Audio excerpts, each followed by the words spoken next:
वाराणसी से बड़ी खबर है, जहां कचहरी परिसर के विस्तार को लेकर अधिवक्ताओं का आंदोलन अब तेज हो गया है।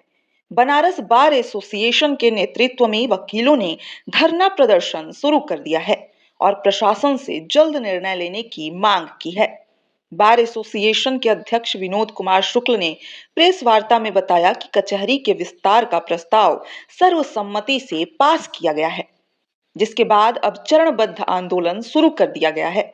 फिलहाल अधिवक्ता कर्पूरी ठाकुर की प्रतिमा के पास धरने पर बैठे हैं और अपनी मांगों को लेकर प्रदर्शन कर रहे हैं। अधिवक्ताओं का कहना है कि कचहरी परिसर में जगह की भारी कमी है, जिससे न्यायिक कार्य प्रभावित हो रहे हैं। बढ़ते मुकदमों और सीमित संसाधनों के कारण वकीलों और वादकारियों दोनों को दिक्कतों का सामना करना पड़ रहा है। इसी को देखते हुए अधिवक्ताओं ने मांग की है कि कचहरी के आसपास स्थित बनारस क्लब, उद्यान विभाग की जमीन और कमिश्नर के करीब 20 बीघा आवासीय बंगले को कचहरी परिसर में शामिल किया जाए। अध्यक्ष विनोद कुमार शुक्ल का कहना है कि इतनी बड़ी सरकारी जमीन का इस्तेमाल सीमित लोगों तक ही सिमटा हुआ है, जबकि इसे जनहित में इस्तेमाल किया जाना चाहिए।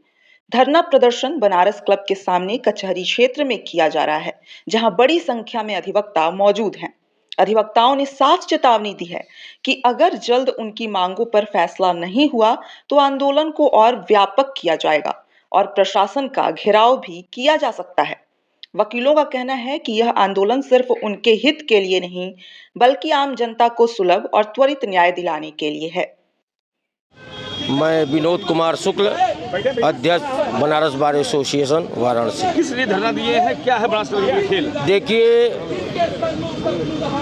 बनारस बार की साधारण सभा ने यह प्रस्ताव पारित किया कि वाराणसी कचहरी का विस्तारीकरण हो और विस्तारीकरण के लिए बनारस बार को आंदोलन करने का निर्णय लिया गया। उस निर्णय के अनुक्रम में हम लोग आज इस बनारस क्लब के सामने कर्पूरी ठाकुर जी के श्री चरणों के नीचे बैठकर अपनी मांगों को उत्तर प्रदेश सरकार और केंद्र की सरकार के समक्ष प्रस्तुत कर रहे हैं कि वाराणसी कचहरी का विस्तार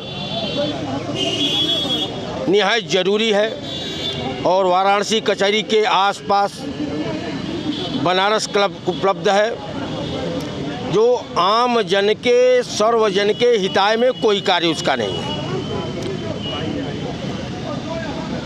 कचहरी के पास उद्यान विभाग है, उद्यान विभाग कहीं बाहर हो सकता है, और अगर उद्यान विभाग को अधिग्रहित करके बनारस क्लब को अधिग्रहित करके कचहरी में सम्मिलित किया जाता है तो कचहरी का समेकित विकास हो सकता है।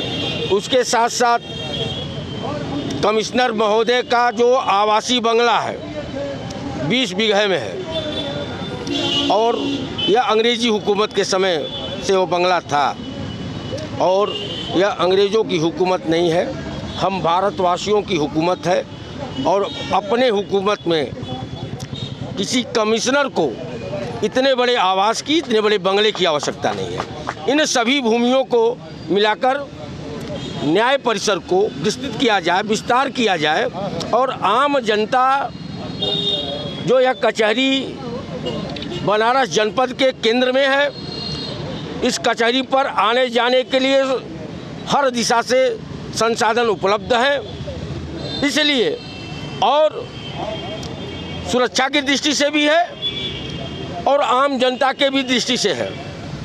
किसी भी व्यक्ति को सुलभ, सस्ता और त्वरित न्याय मिले, यह भारतीय संविधान की भी मंशा है और सरकारों की भी मंशा है, जैसी सरकारें घोषणा करती रहती। इसकी शिकायत आपने से किया था पहले संग्रहित? नहीं, इसका पत्राचार हम लोग बराबर कर रहे हैं। हम लोगों ने उत्तर प्रदेश सरकार को भी पत्र भेजा है। हम लोग इस बात को जिलाधिकारी महोदय के माध्यम से इस बात को हम लोगों ने प्रेषित किया है और कचहरी विस्तारीकरण प्रासंगिक है और ज़्यादा सुलभ और सरल है। बात की जाए तो जैसे सेंट्रल जेल में भी कचहरी शिफ्ट करने की बात कही जा रही थी, लेकिन अब आप लोग इसकी भी डिमांड कर रहे हैं। देखिए, अगर आपका घर छोटा पड़ जाए तो घर नहीं बदला जाता है। घर के आसपास ज़मीनें जो हैं, आसपास जो विस्तार की जगह है, उस पर संभावनाएं तलाशी जाती हैं और प्रयास होता है। मजबूत, सशक्त, अनुशासित परिवार का यही तरीका है। अभी तक तो हम प्रयासों के बावजूद भी कोई कार्रवाई नहीं हो सकी, इसका क्या कारण रहा है? यह सरकार की असंवेदनशीलता है और निश्चित रूप से हम लोगों के प्रयास में कोई कमी नहीं होगी। लेकिन आप लोगों को बता दें, पूरा कचहरी परिवार इस निर्णय पर है कि हम कचहरी के विस्तार को करवाएंगे और हम ये मानते हैं कि सरकार जनता द्वारा चुनी जाती है और हम जनता के लोग हैं और जनता के साथ हैं और जनता की बात इस सरकार में सुनी जाएगी। उसके लिए आंदोलन के हर लोकतांत्रिक रास्ते को हम अख्तियार करेंगे। आप सभी मीडिया के लोगों को बनारस बार एसोसिएशन की तरफ से धन्यवाद कि आप इस आंदोलन को कवरेज कर रहे हैं। इसके लिए आप सभी पत्रकार बंधुओं को, मीडिया कर्मियों को हृदय की अनंत गहराइयों से मैं धन्यवाद देता हूं।